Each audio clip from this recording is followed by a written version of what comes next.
ഏലഞ്ചേലഞ്ചോ ഏലഞ്ചും കൈതോല എന്തിൻ ചോടാണ് ചോട് കെട്ടിപ്പോകണത്. ഏലഞ്ചേലഞ്ചോ ഏലഞ്ചും കൈതോല തേങ്ങാച്ചോടാണ് ചോട് കെട്ടിപ്പോകണത്. ഏലഞ്ചേലഞ്ചോ ഏലഞ്ചും കൈതോല എന്തിൻ ചോടാണ് ചോട് കെട്ടിപ്പോകണത്. ഏലഞ്ചേലഞ്ചോ ഏലഞ്ചും കൈതോല ചക്കച്ചോടാണ് ചോട് കെട്ടിപ്പോകണത്. ഒത്തിരി സന്തോഷം ടീച്ചറെ, ഒരുപാട് സന്തോഷം. Thank you. ഞാൻ ഈ ടീച്ചറെ കൊണ്ട് പാട്ട് പാടിപ്പിക്കുന്നുള്ള എൻ്റെ ഒരു വാശിയായിരുന്നു. പക്ഷേ എനിക്ക് പേടിയുണ്ടായിരുന്നു പാട്ട് പാടാൻ ടീച്ചറിനെ പറ്റിക്കുമെന്ന്. പക്ഷേ ടീച്ചർ എന്തായാലും രസകരമായിട്ടുള്ള പാട്ടാണ്. അങ്ങനെ എല്ലാ ഒരുക്കങ്ങളും കോട്ടങ്ങൽ സ്കൂളിൽ പൂർത്തിയായിട്ടുണ്ട്. ബാക്കിയുള്ള അധ്യാപകരും ഈ സ്കൂളുമായി ബന്ധപ്പെട്ട് നിൽക്കുന്ന ആളുകളും ഒക്കെ ആ ഒരുക്കങ്ങളൊക്കെ ഇവിടെ പൂർത്തിയാക്കിക്കൊണ്ടിരിക്കുകയാണ്. നമുക്കതിൻ്റെ ദൃശ്യങ്ങളൊക്കെ തന്നെ കാണാം. കസേരകളൊക്കെ ഇട്ടിട്ടുണ്ട്. ഞാൻ നേരത്തെ തന്നെ ഇവിടെ മറ്റു ചില ടീച്ചറിനോട് പറഞ്ഞിരുന്നു ഒരു പാട്ടൊക്കെ പാടണമെന്ന് പറഞ്ഞിരുന്നു. നമ്മൾ ക്യാമറയും കൊണ്ട് വരുമ്പോഴത്തേക്കും ഇവിടെ ഉണ്ടാവണമെന്നൊക്കെ പറഞ്ഞാണ്. പക്ഷേ ക്യാമറ കണ്ടപ്പോൾ അവരൊക്കെ ഓടിപ്പോയി. പക്ഷേ എന്നാലും ഇവരൊക്കെ ഈ സ്കൂളിലെ ഒരുക്കങ്ങളൊക്കെ പൂർത്തിയായിട്ടുണ്ട്.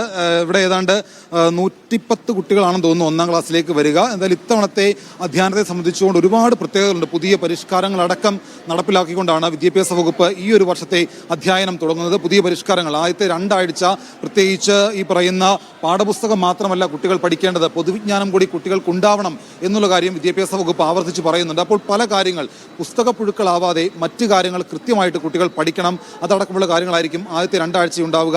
അതല്ലാതെ പാഠപുസ്തകങ്ങൾ ആദ്യ ദിവസം മുതൽ പഠിപ്പിക്കുകയായിരിക്കില്ല.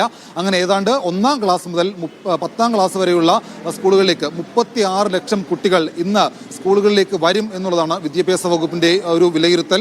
1ാം ക്ലാസ്സിലേക്ക് മാത്രമായിട്ട് നവാഗതരായിട്ട് പ്രവേശനം നേടാൻ പോകുന്നത് 3.5 ലക്ഷത്തിലധികം കുട്ടികളാണ്. അവരെ സ്വീകരിക്കാൻ വേണ്ടിയിട്ടുള്ള എല്ലാ ഒരുക്കങ്ങളും സ്കൂളുകളിൽ പൂർത്തിയായിട്ടുണ്ട്. ഇനിയിപ്പോൾ ഏതാണ്ട് ഒരു 8-9 മണിയോടുകൂടി കുട്ടികൾ ഇവിടേക്ക് വരും.